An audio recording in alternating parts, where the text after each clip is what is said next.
They don't want to touch AI because there's part of them that realize this is going to impact my job and my career. And there's no doubt about that.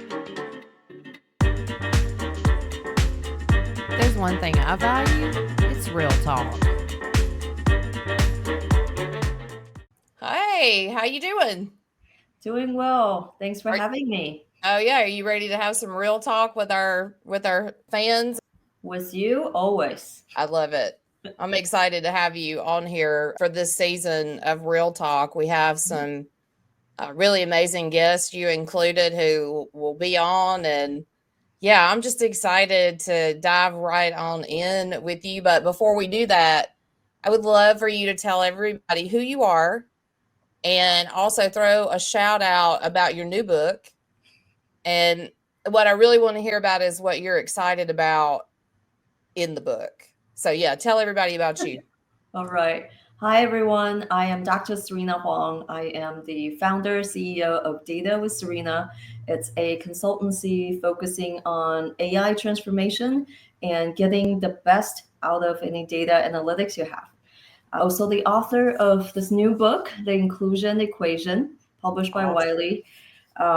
So, if you didn't know, these are my favorite colors. And yes, so teal, yes, teal, and a little bit of light blue. That's awesome. It's very serene, right? So it is very serene. Hold it up again. Let me say it again. All right. Yeah. I love that's your favorite color. Like there's so many little things like that about writing a book and having that experience where we maybe tie our personal life in there in those unique ways. So like I hope I'm the first person to hear you say that's your favorite color. Yeah. That's pretty awesome. This is the place to do it, right? Where else are you going to show off your colors? That's right. That's awesome. Yeah. And in the book, I talk about really how to measure the unmeasurables in the workplace. Like, do we feel included? Do we feel happy, healthy? Because we have to be healthy to thrive. And just like you think about NFL players, NBA players, what determines that team's performance is the player's well-being and health, right? Yeah. If you're not healthy, you can shoot. So the same with employees, but we don't really talk about it as much, whether or not our employees are healthy and thriving. So I'm bringing that to light. And also, of course, AI is now everywhere. So I have a whole chapter that talks about why it's important to focus on not only developing your Gen AI technical skills, but also what I call human skills. Yes. Like critical thinking, creativity, empathy. That is going to be something that AI cannot replace, at least not right now. So hopefully not. I'm hoping we don't see that level of technological advance in my lifetime. Yes. But we might. Yeah, so that's who I am. I live in Chicago. I travel all the time, so constantly on the road. I have a Yorkie, so very proud dog mom. I love it. I love it. So, did you learn something unexpected in writing the book? Yes, a lot of unexpected things for sure. I think one, I interview a lot of people actually for the book, a total of 13 leaders and really a wide range of, because the book is interdisciplinary, right? I talk about well-being, I talk about inclusion, and then there's also data and AI, and then obviously the application to creating a workforce strategy where employees actually thrive. So I've talked to like heads of benefits because that often in charge of well-being in the HR department, and then certainly people analytics leaders who get all this data and do the analysis, and also just data people in general, how they think about these maybe softer or unmeasurable topics. And my surprise was that in some of the larger companies, I also saw them combine these efforts together. Because in a lot of large corporations, you see silos, right? Like HR doesn't talk to finance. And what I found is even within the functions, you have mini silos that don't talk to each other. So in HR, I used to hear from, the chief diversity officer who wanted metrics around DEI, and then the heads of benefits or head of well-being wanting metrics around well-being. And then they will have programs, amazing programs that help employees, but they don't really intersect or talk to each other. Yeah. So what happens is the employees feel like you have gazillion programs thrown at me. Nobody's asking me what I want. That's interesting. But they don't talk to each other. So I also remember seeing this interesting data point where teams that have higher levels of inclusion or belonging, psychological safety, also report higher levels of well-being and health. Yeah, I'm sure. And it's like, duh, when you think about it. Yeah. But then it doesn't make sense why these programs and people, leaders, are not talking to each other and collaborating to create something boost both well-being and inclusion or psychological safety in the workplace. So those are some surprises, and I'm glad that I was able to interview people who did start to integrate those aspects that you can see in chapter 4 for case studies. That's really, really, really awesome. It's hard to write a book. Yes. Oh, it's man. very difficult to write a book, and I always wanted to do it, and then I did it, and then I was like, this is way harder yes. than I thought. There does come a period of time where you're like, I'm done with this book. Oh yeah. I don't want to read this book again, and it's not even released yet. You know what I mean? Right. So yeah, I can relate. Enriching experience. Yeah. Yes. Yeah. I think I also learned about myself a lot in the process. Mm-hmm. I really thought it was gonna be a piece of cake because I went to school for so many years. I wrote the whole dissertation, and then I actually enjoy writing. I find it therapeutic. It's something I enjoy doing, and then I got to a point similar to what you just described. It's like, I can't look at this anymore. I'm done with this. How many times am I going to have to read this? Yeah. Yeah. Don't talk to me about this topic anymore. But so it's funny. Well, I love to see the evolution of you from the moment that I've met you to seeing where you're going and where you're headed. I look forward to reading the book. I think it's the first few parts of it that I've read, I really enjoyed. I could see where you were going. I could see it be very impactful.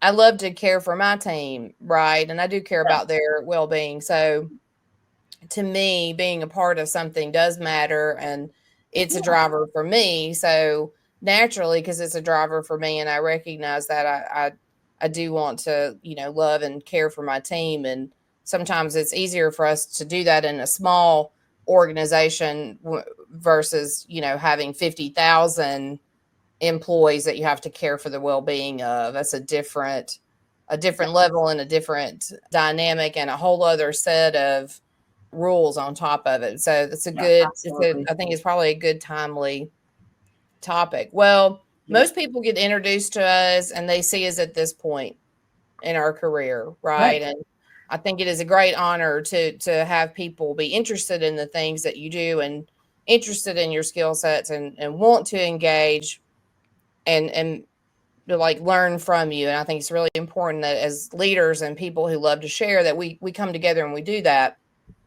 But I also think for this season of Real Talk, I really want to dive into the fact that we've all had to change and pivot and adjust. And I think that's really timely right now with artificial intelligence.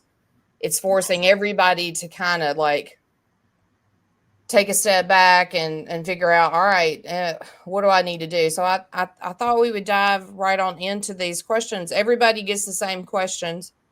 We may not make it through all the questions, but as long as we're having a real conversation and it's real talk, we don't have to answer every question. All right. Yes. All right. So here's the first one. What is the earliest career pivot you can remember? So I finished my Ph.D. shortly after the Great Recession. Okay. And I was planning on going into research. Academia was what I was going for, and unfortunately, a lot of state universities, their budget was cut, and so they didn't have as many positions open. I got to like the final round at a university, and then they had to pull the funding very last minute, so that was gone.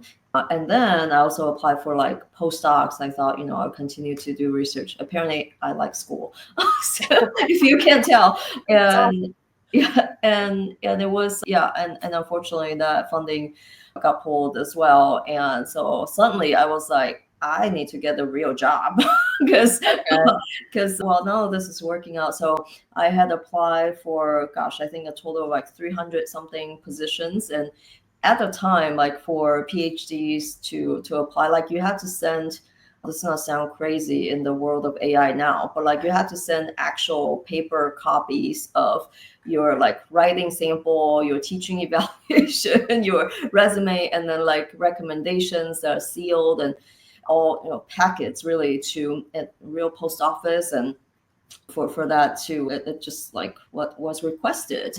My kids And would be like, what are you saying I need to do? yeah, exactly. But yeah, like strangely, you still also have to apply online. So it's like it's like a weird hybrid of both. Yeah. Yeah. So I did like 300 of those, including consulting firms and private sector, just to make sure that we'll be able to use the knowledge that I went to school for. Yeah. And when I interview with consulting firms, I like heard so many bad things about consulting beforehand, and I think it's Mhm. probably the bias from academics as well, like it's the dark side. And then when I interviewed with them, they were actually very pleasant, so I was pleasantly surprised that, no, these are not the dark side people. They're very friendly, and they want to solve real problems Yeah. using data. And so yeah, so I ended up starting my career in consulting to my surprise. But yeah, I learned to be open-minded in the process and not assume that I won't like something without Oh, giving that's it a good. try. Yeah. Yeah. So that's interesting. I've always been a consultant, Yeah. and I love how he says the dark side because I love my T-shirt here. But it's Yes. like, wait, Yeah, I've it never is been the on the dark dark side. side. Yeah, it is. It is. Consulting is a great opportunity, but it's also you're either able to do it really or you're not able to do it. It's just not for Exactly. everybody. No, it's not everyone's cup of tea, and It's and not that's everybody's okay. cup of tea. And Yeah, that's okay. Yeah. it is. It is. And there's a range of different types of specialties and things that you can do as a consultant. You can go this deep or this deep, like, We go wide, yeah, right? Yes. yeah, deep and Yeah. wide. So I mean, it is a good opportunity. I would imagine that working in different consulting firms could be a spectacularly different Oh experience yes. from Yeah. place to place. So sometimes I think when people are making career shifts, the whole grass is always greener on the other Yeah. side. Well, there's something over there. You know what I mean? You're going to Yeah. discover something that's different that may not be, your favorite thing. But I don't know. Yeah. I found if there's a collection of things that you enjoy at a place, along with the people and the work, it makes for some good team energy. Yeah. And I always think about it since I'm a data geek, like this is all just data gathering on Mhm. myself. Yeah, I'm just gathering data as I try things, whether I like it, great. If I don't that's like right. it, that's also a data point, right? So I'm not Exactly. losing anything. We won't determine that I use that to figure out that I actually do like Greek yogurt. I was like, okay, I don't like it, but I'm gonna have to try a bunch. Yeah. And what I discovered is I actually do like Greek yogurt. I just didn't like some of the ones that I was eating. Ah, there So you when go. I found the consistency and the flavor I liked, I was like, oh, I actually enjoy that, and I could eat it all the time through Perfect. process of elimination, though. But I had to be willing Yeah. to go, well, I don't really like that, Right. but I'll still try it Okay, so anyway. which brand, Robin, which brand is your and flavor? I actually like the key lime by Light and Okay. Fit. Ooh, okay. Yeah, it's Interesting. it's actually it's got a lot of good protein. in Yeah. it. Okay. But it's not. Well, I discovered if it's a sweet flavor normally, like Mhm. sometimes they have like Boston cream pie. Well, Boston Okay. cream pie to me is a very sweet Yes. flavor. So if I eat that in Greek yogurt format, it's a non-starter. Well, that's weird. Yeah. But if No, I I eat hear it you. naturally sour or a little bit Yes. tart, like a key Okay. lime or a Yes. lemon or a Lemon. strawberry, I can be for that. Okay. All right. But I had to do things I didn't like, which is eat some of the flavors and go, yes, Yeah. yes. I have some weird tendencies towards food. Don't even go to miniature corn or miniature vegetables with me. Did you Yeah. ever face a pivot you really did not want to face? I think sometimes people land themselves or get landed into a position that they really don't want to pivot, but they need to.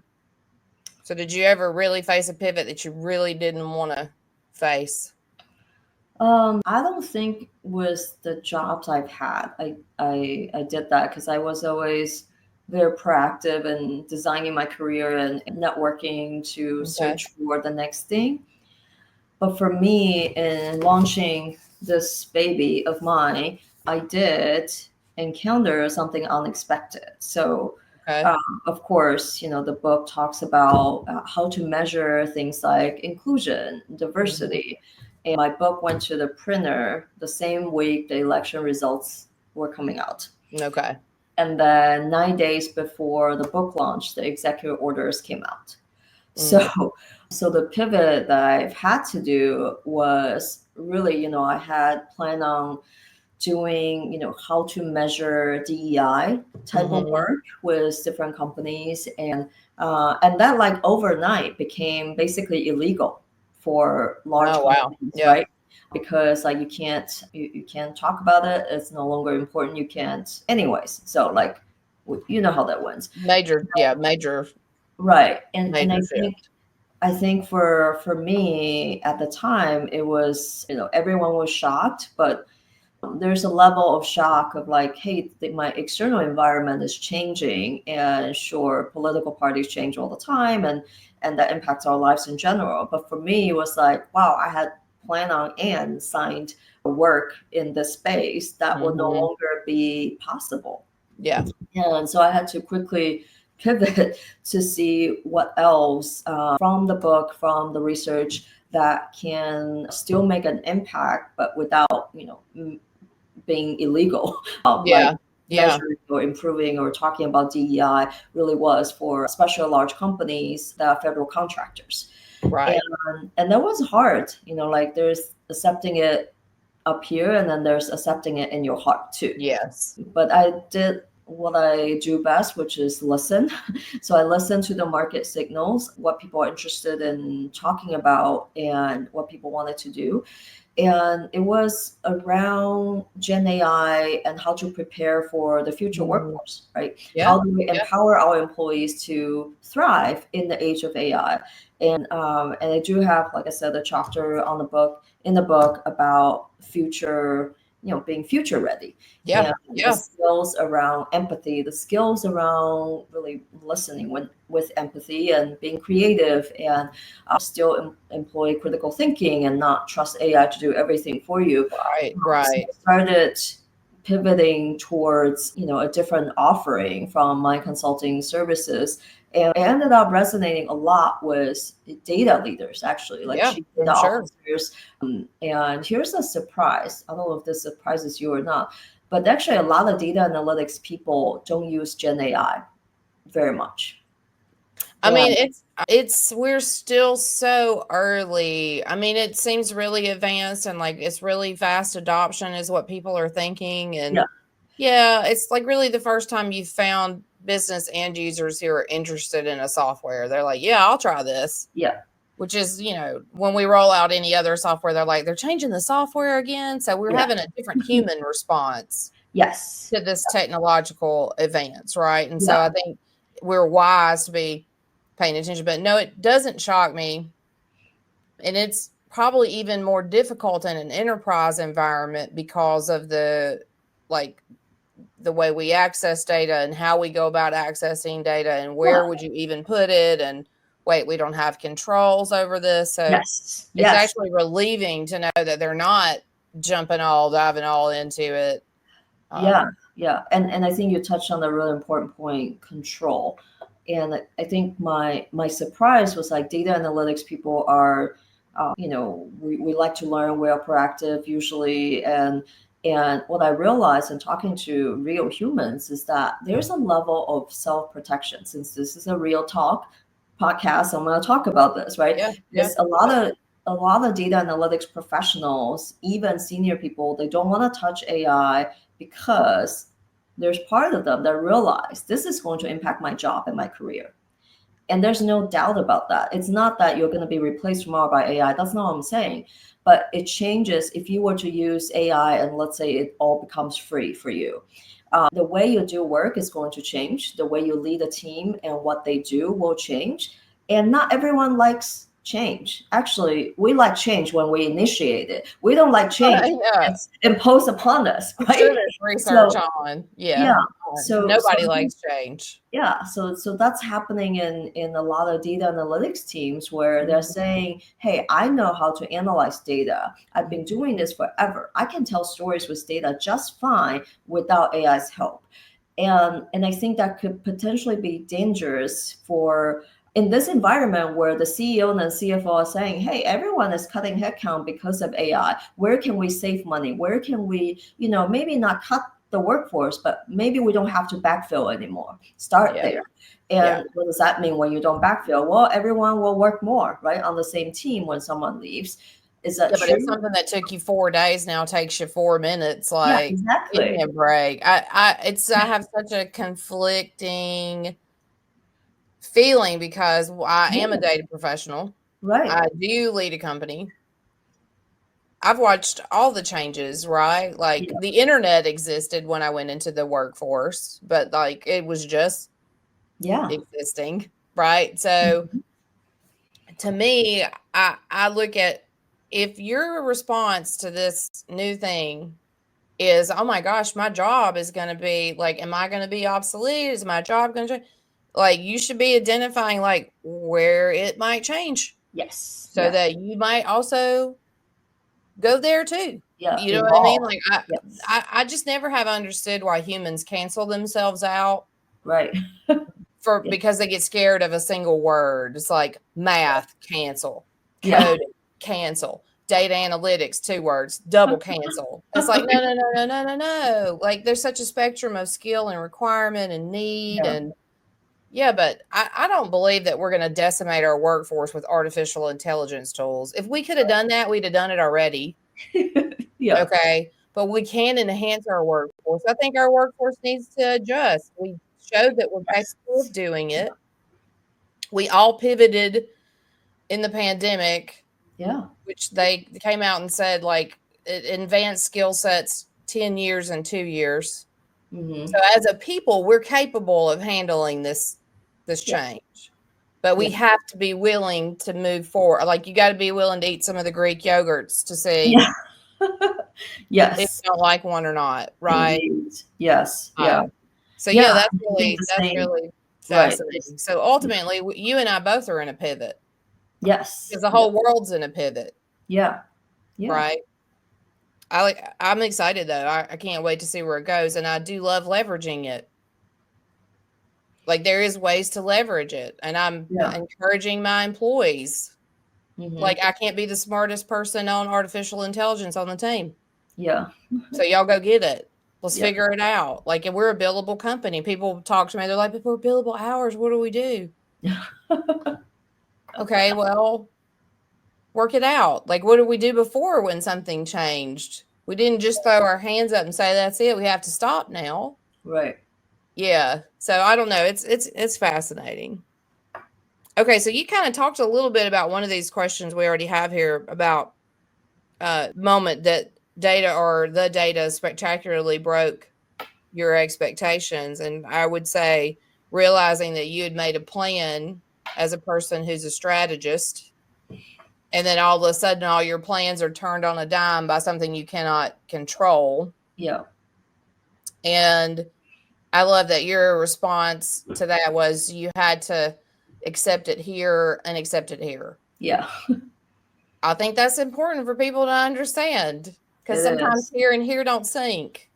They don't. A lot of times they don't. Yeah. Yeah. And Yeah. how do we move forward?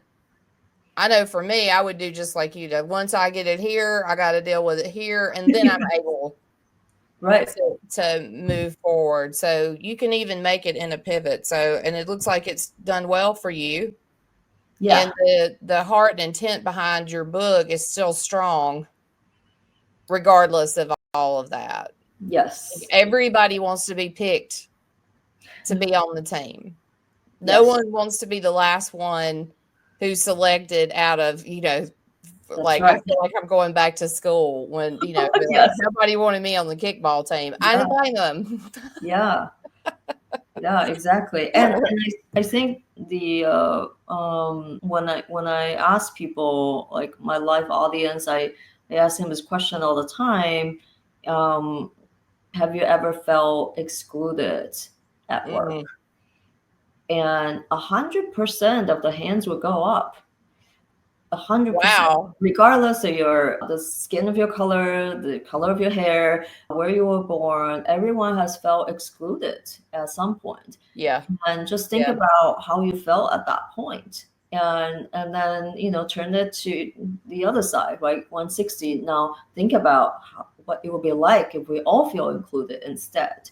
Yes. Um, and that's what we strive for. And it starts very early on in as a child. Like I also ask Mhm. people to think about, how old were you when you first felt excluded, whether, and people talk about the birthday party that they didn't get invited to, right? Oh, yeah. Oh Right, my getting picked. gosh. Yeah, the sleepover that they weren't part of, and it could be as small as that. Yeah. And that sting from whenever 5-year old, 3-year old, it's the same but with different impact at work. When Yes. you were not included in a meeting that you feel like you should be part of, either as an expert, as a team member, and maybe someone else made the decision for you and said, "Oh, you are busy," or you prefer to go home. It's a late meeting, right? Imagine someone decided that for you Yeah. instead of giving you the chance. So those are little moments, or like a happy hour, right? When we came out of COVID, this was a big debate on, if you're a caretaker, you have to rush home, 4 or 5 o'clock instead of staying and be able to hang out with your colleagues. Is that detrimental to someone's career? And then the Mm. conversation went into, well, why aren't we designing inclusive gatherings for people Right. where Right. everyone can make it, right? It's Right. not right, maybe a lunch or a breakfast instead. Yeah. And this is not to mention, even complex things like someone who doesn't drink alcohol, maybe for health reasons, religious reasons, and people who are vegan or who have allergies. Like it gets very complicated. Yeah. Yeah. But how can we design something inclusive where people don't feel left out, like, oh, I am not part of this because I don't drink, or I'm not part of this because I don't like Yeah. burgers. And I think everyone can relate to that. Yeah. Definitely they can. I I don't know.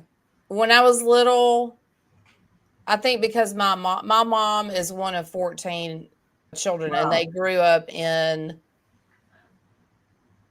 they were impoverished as children, and she always felt like the odd one out, Hmm. even though she was surrounded by 13 siblings. When she would go to school, they stood out because there were so many of them, and she was painfully shy.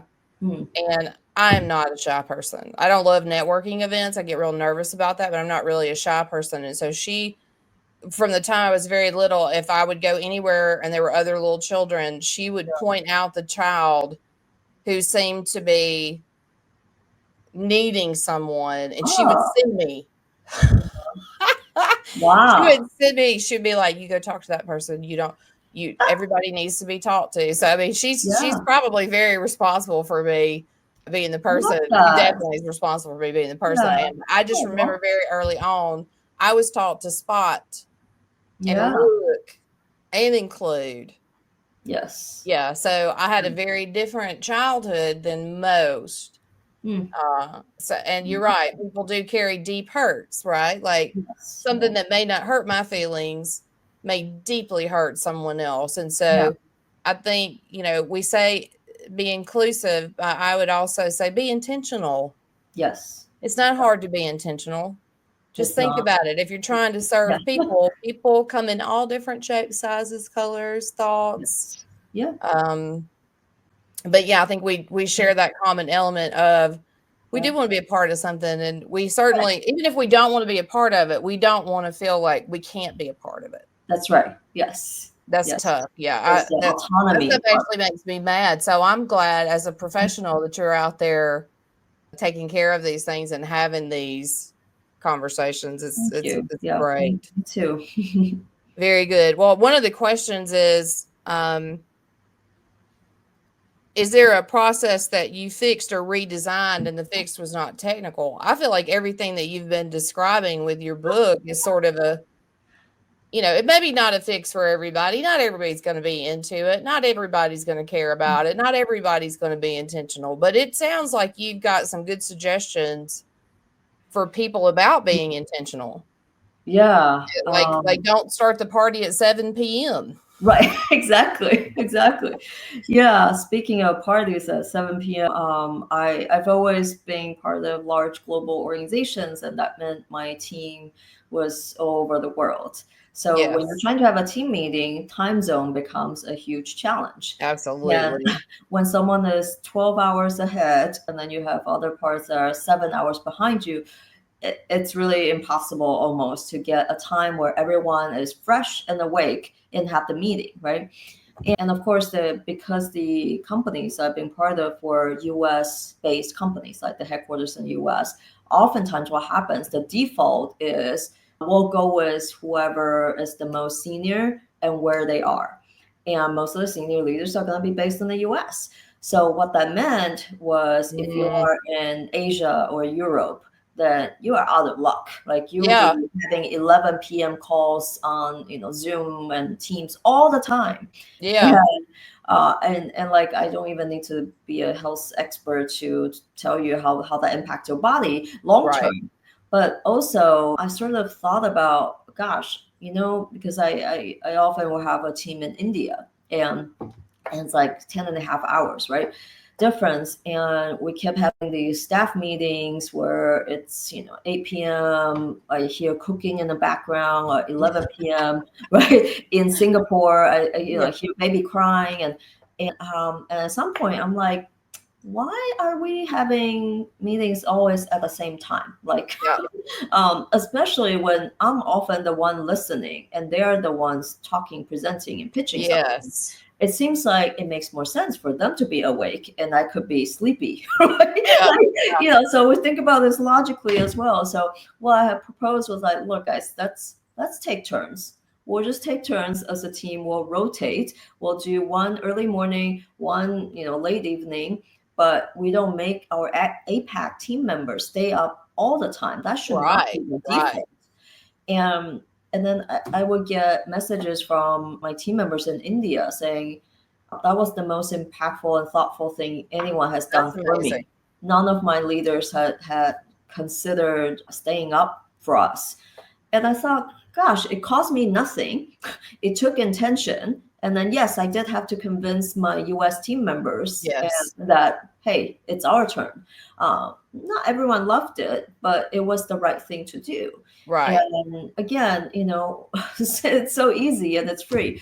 So I think It's just an about this adjustment. way. It's just Yeah, little adjustments. I think right. so much of the way we maybe handle artificial intelligence is the same way. Just little adjustments. Yeah, Like yeah, look in the little places. Maybe, just think through, just kind of step yeah, outside of what we're actually doing, the yeah, meeting, and think about how do we get the most out of this yeah, meeting. exactly. Yeah, Right. that's And definitely a non-technical yeah, fix that probably solved a lot of technical issues or yes. prevented them.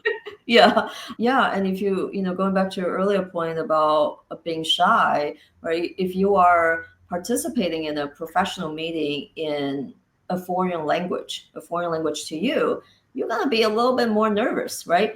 And so what I also realized is like, introvert, extrovert, and whatnot, when we are facing a different language issue, it's helpful for me if I want the most out of everyone, or if I want the most productivity, then I should send the questions in advance so that so they can think about people who need additional time thinking and like, maybe they're embarrassed or maybe they're more comfortable typing than speaking. Yes. Whatever, give them the option to do that. Yeah. So yeah, it's super simple. And then with, or I would just say, hey, either come off mute, raise your hand, or you can also just type in the chat if it's easier for you. And that chat feature, like it's available on every platform. You can actually get a lot more out of people who may be less comfortable speaking up. Again, it could be language, it could be time zone, it could be some other reason, you don't know. Could even be, a disability, and we are just being inclusive in the way that we should, even if the law doesn't require. So yeah, really, again, intentional. Yeah, I taught a Power Query class, and I did had a worldwide audience. I mean, literally all over the world. And I thought, oh gosh, I'm about to start giving instructions of things for them to do in class, right? Because I'm teaching a technical class. Right. But we believe in having a good full experience. And so luckily we have teaching assistants who come in and join us with our sessions to support the instructor. And we had prepared beforehand. When I'm giving instructions, put them in the chat, because we figured it helps for two reasons. One, language barrier. I'm Southern. I don't know how I sound to other humans. And two, sometimes the speed. The speed in which we're yelling out instructions to click here and do this and do that. Sometimes people are looking, reading, looking, and so they need that extra touch. Absolutely. That's nothing technical there. It's just just best use of your thought and just being intentional. All right. Well, so we have this one final question here, and this is the guest choice. Every guest is going to get to choose their data point. So Serena, what is your data point? Something that I've been pondering a lot is why 80% of AI projects fail, because of trust. And I, of course, we talk about trust a lot in data, and it seems natural, but with AI being so smart these days, I'm also surprised by how little trust there is.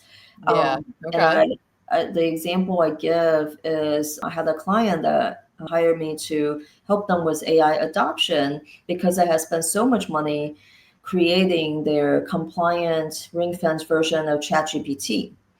And so as they release it, they do the training, right? The big communication push, everyone's excited, free and available.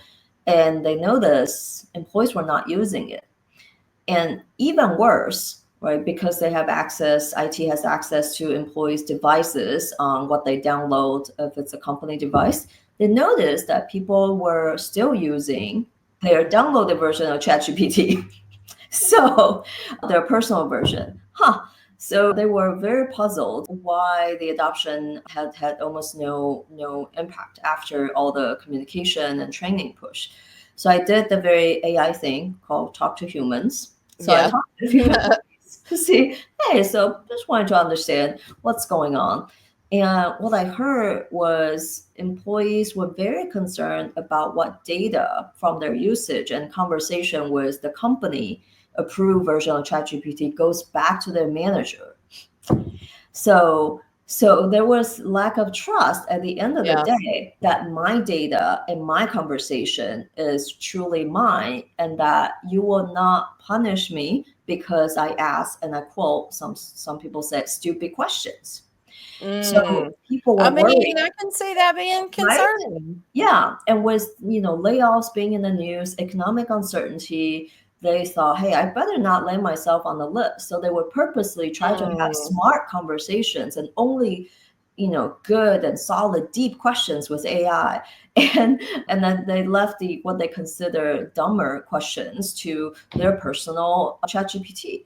But that creates a huge risk for the enterprise, right? Like, accidentally right? Talk about company related information that you shouldn't disclose. Yeah. And I, so I told them, look, it's a very simple fix, but you gotta tell employees what data comes back to the managers. Some people even ask, what does HR see? What does IT see? So they're wondering about the corporate functions, right? Like Yeah. the big Yeah. brother aspect. So it's trust. And I think a lot of times we think about, oh, we'll just push the training and we'll do communication, we'll run campaigns, and we're not addressing the core need in our heart, which is, can I trust you with this Yeah. change that you're imposing on me? So yeah. Interesting. That's a good, yeah, I look, definitely we'll come back together again. And I definitely want to talk about that data point and where we are like a year from now. Yeah. A year from now, we'll have maybe better policies and we'll have uncovered all those little anecdotes of, okay. And then I would just say, not all training is equal. Oh, yes. Okay. And so sometimes we use training as a check the box type of thing. And Yeah. I don't believe artificial intelligence is going to be that check the box. If you go the check the box route, you're gonna get the check the box result. Yes, So absolutely. hopefully people will consider their training wisely and maybe talk with you and Yes, indeed. data with Serena. Yep. Hold your book up one last time and let's Right. tell everybody bye. Yeah, and we'll drop all the information in the comments. And yeah, Serena, thank you so much. I've absolutely enjoyed this very real talk.